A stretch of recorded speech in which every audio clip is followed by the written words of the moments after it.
A dor faz parte da nossa jornada. A dor da perda, a dor da traição, a dor da rejeição, a dor do processo, a dor da distância. A grande questão não é se nós vamos sentir dor. A pergunta é o que nós estamos aprendendo em meio a ela. Porque a dor é algo que conecta toda a criação. Jesus não foi poupado dela, e às vezes a gente tem uma expectativa de que Deus nos poupe daquilo que não poupou nem ao próprio Jesus. Jesus não foi poupado da dor do processo. Jesus não foi poupado da dor em meio ao trabalho. Jesus não foi poupado da dor do abandono, da dor da traição. Jesus não foi poupado nem da dor da cruz ou da separação. A Bíblia diz que quando ele está próximo de se entregar, ele diz: Pai, se possível for, afasta de mim esse cálice. O que eu quero compartilhar com você é que a maior dor que Jesus sentiu não foi da traição de Judas, não foi dos espinhos colocados sobre a sua cabeça, muito menos dos cravos colocados sobre as suas mãos e pés. A dor que fez com que Jesus pedisse para que, se fosse possível, o Pai separasse dele, era a dor da separação. Eu não sei se já te disseram, mas crescer dói. Os sociólogos têm chamado a nossa geração de geração Peter Pan, uma geração que vive na terra do nunca e que está o tempo inteiro buscando conforto. Uma geração que quer ser poupada dos processos, que quer ser poupada das dores do processo. O problema é que quando eu sou poupado da dor do processo, eu estou sendo afastado também da oportunidade do crescimento. Irmão, se você tem sentido dor, se alegra, existe algo sendo gerado em você. Existe um crescimento sendo gerado em você. Existe uma força que brota em meio à minha dor. Tem muita gente desistindo, irmão, dos processos, porque se esqueceu do propósito. O que a gente aprende com isso é que às vezes a gente consegue vencer a dor no início da jornada, mas o que vai mudar a nossa história é se a gente conseguir vencer a dor no meio do caminho. Porque tem um dia que a vida dói muito e que você não consegue conectar a dor a uma razão. Tem dia que a vida te apronta e você não consegue conectar isso ao que Deus quer. E isso é o que a gente chama de dor. A vida dói. E a vida dói mesmo, ela é assim. Eu sei do que eu estou falando. Eu já não soube, mas hoje sei. Mas eu sei que no fim, a caminhada, ela te apresenta desafios novos, que vai precisar que você aprenda coisas diferentes. E é nesses caminhos novos de coisas diferentes que mensagens como essa mudam. O dia que a vida mais doeu foi o dia que eu mais aprendi. O dia que mais deu errado foi o dia que mais deu certo. Só que eu só sei isso agora, porque passou o tempo, as estações. Me parece que a dor é uma substância poderosa para fazer o processo se tornar efetivo.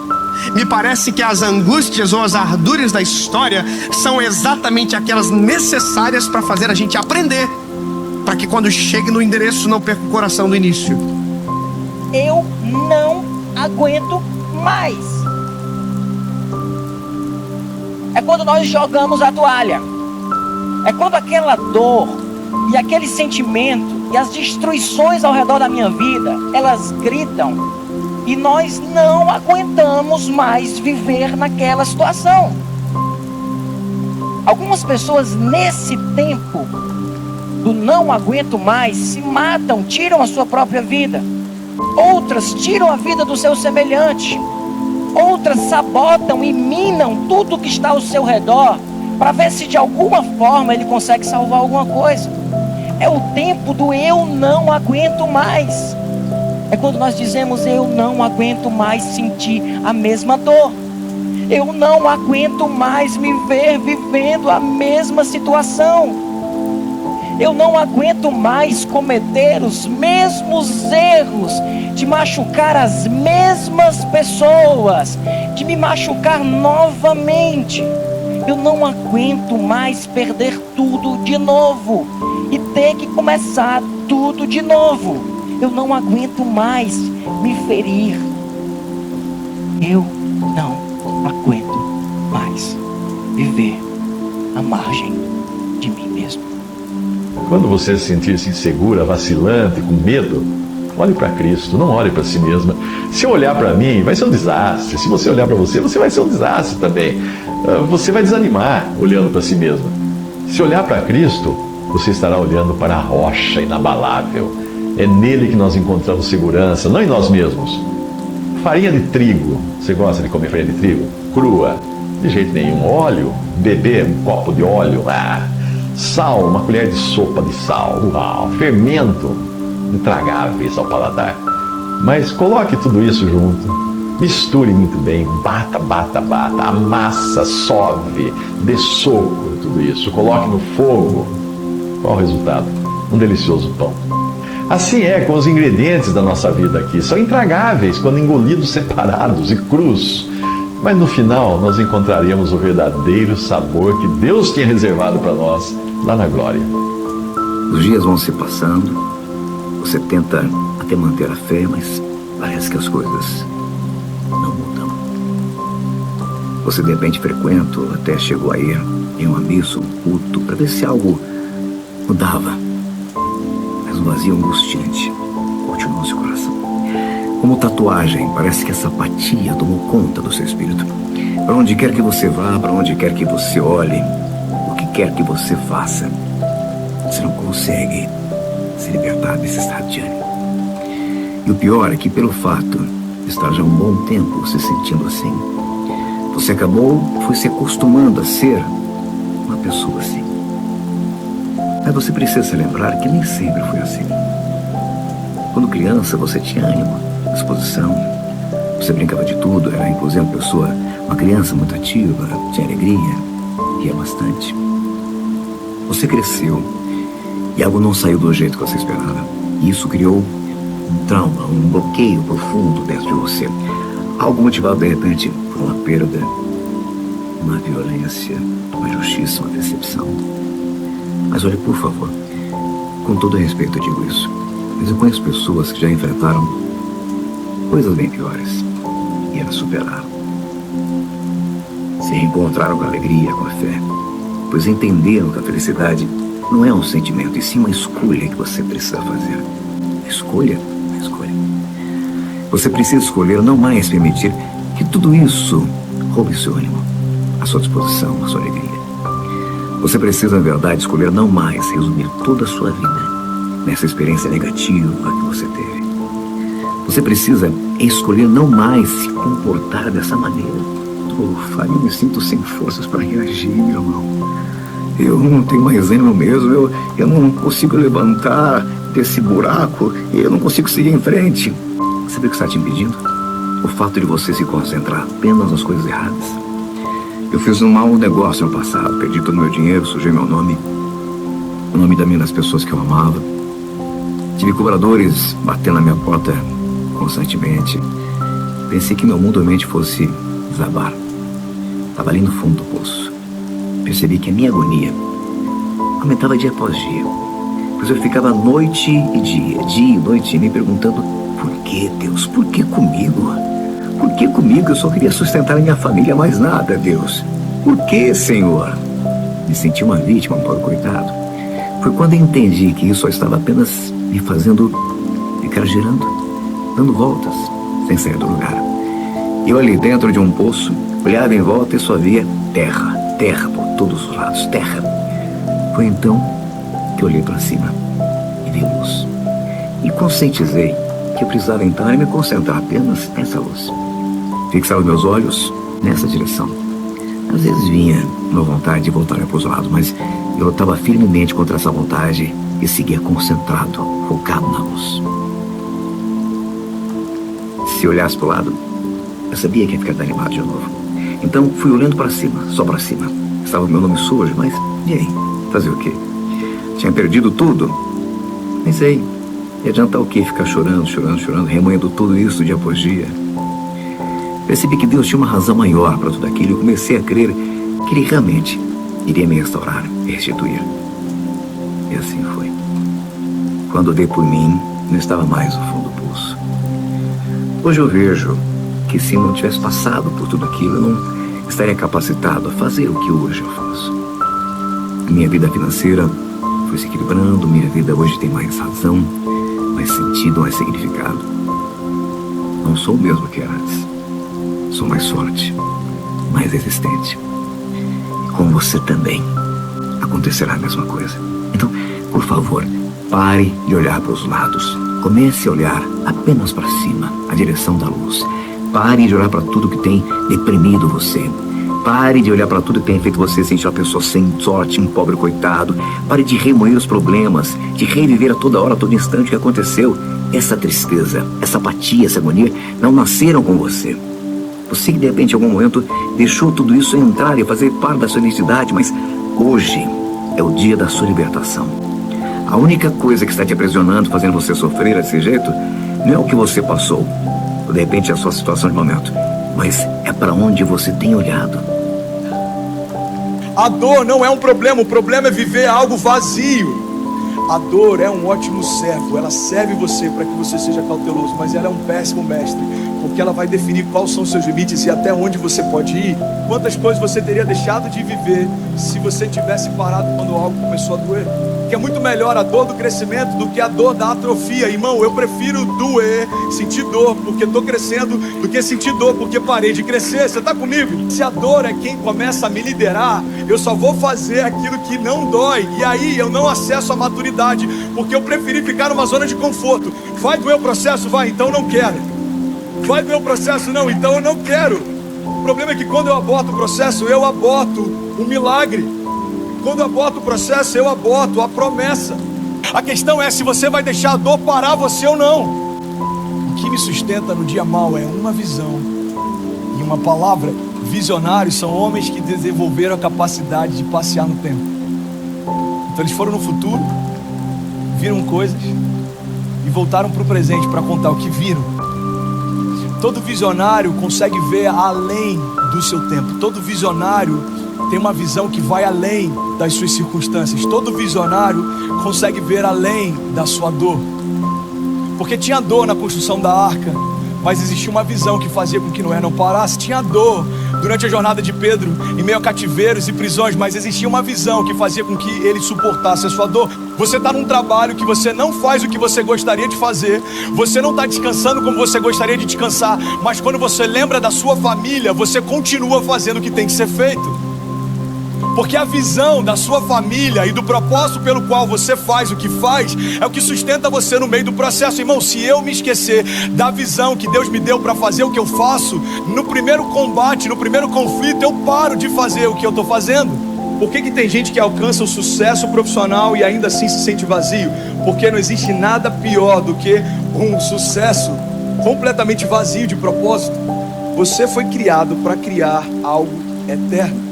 E é por isso que se você gastar toda a sua vida com coisas que só terminam em você, você pode ter sucesso segundo os critérios dos homens, mas você vai se sentir vazio dentro de si. Estou muito fraco, eu estou cansado, eu não suporto mais isso. É muita luta, é muito sofrimento, as guerras são muito grandes, eu não suporto mais, eu vou parar, eu vou desistir. Eu não quero mais, eu não suporto, eu não aguento mais. Não é assim que você fala? Não é assim que você está se sentindo? Não é isso que você tem dito para Deus? Eu não suporto mais, eu estou fraca, eu já não tenho mais forças. Há um tempo em que é preciso.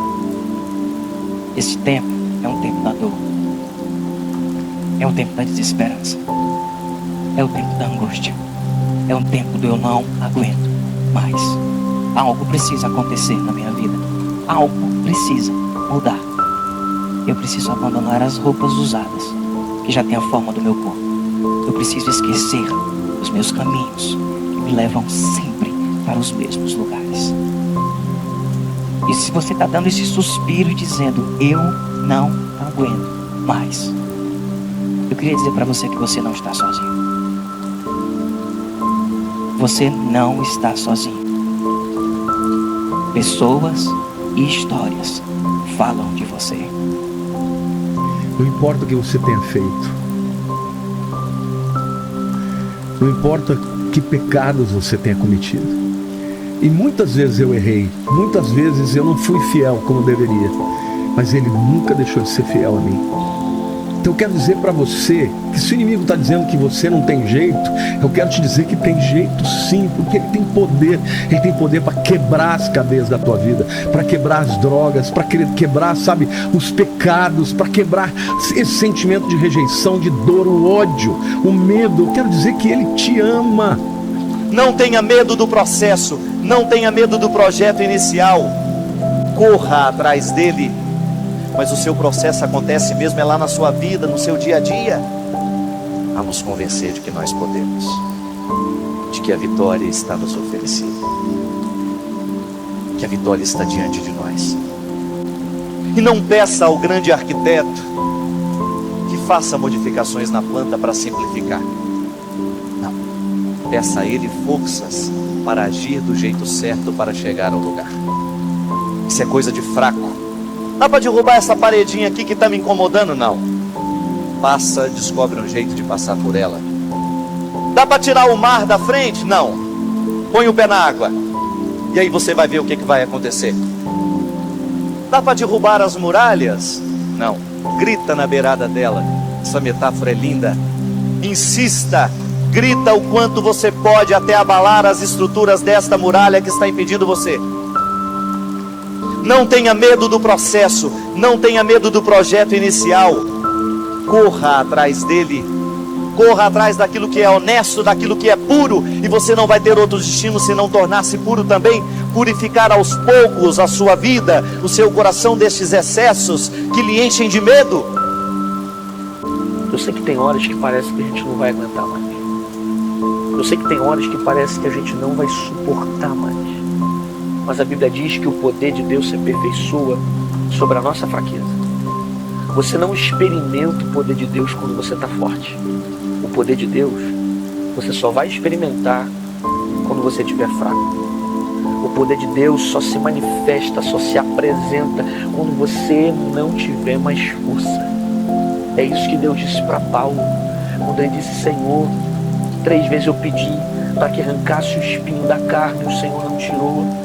E Deus disse para ele: Paulo, a minha graça te basta, porque o meu poder se aperfeiçoa sobre as suas fraquezas.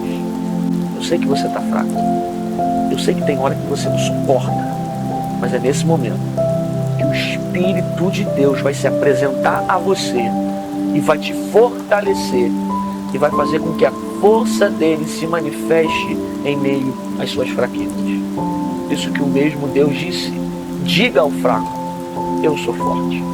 Não é que você é forte, é que o Deus que habita dentro de você é forte. Ele vai te fortalecer, vai te dar ânimo para você permanecer de pé no meio dessas adversidades. Seja pela dor ou seja pelo amor, tem que servir como motivação para você. Você tem que buscar aquilo, você não pode deixar aquilo te derrubar, você tem que usar isso como força. E fazer as coisas com verdade, com intensidade, com fé. E quando você faz assim, você conquista. Seja você quem for, seja qual for a posição social que você tenha na vida, a mais alta ou a mais baixa, tenha sempre como meta muita força, muita determinação e sempre faça tudo com muito amor e muita fé em Deus. Que um dia você chega lá.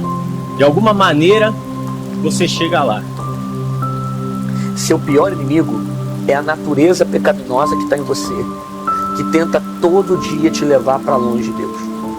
Dentro de você tem 2 naturezas, a carnal e a espiritual. A que você mais alimenta é aquela que vai prevalecer sobre a sua vida. Então, pior do que o diabo é a natureza pecaminosa que está em você. Essa natureza corruptível, essa natureza adâmica que veio de Adão, que tenta sempre nos levar para longe de Deus. Essa é pior. Pior é o teu eu, pior é essa natureza carnal que tenta sempre ser mais orgulhosa, mais vaidosa, nos levar para longe de Deus, que não quer perdoar, que não quer amar. Isso que é pior. Porque na verdade, essa carne aqui, se eu alimentar ela, os meus pensamentos, a minha vida, a minha mentalidade toda vai ser declinada para ela. Por isso que a Bíblia fala que eu preciso alimentar o meu espírito. Porque quem anda segundo o espírito vive segundo as coisas espirituais. Alimenta o seu espírito e a carne vai morrer de fome. Seu pior inimigo é você mesmo. Talvez o teu pai tenha te abandonado, a tua mãe tenha te abandonado. Talvez você tenha ouvido a vida inteira que você não tem valor. Mas eu quero te dizer que você tem valor para Deus, tem valor para Jesus, que você pode ser o filho pródigo.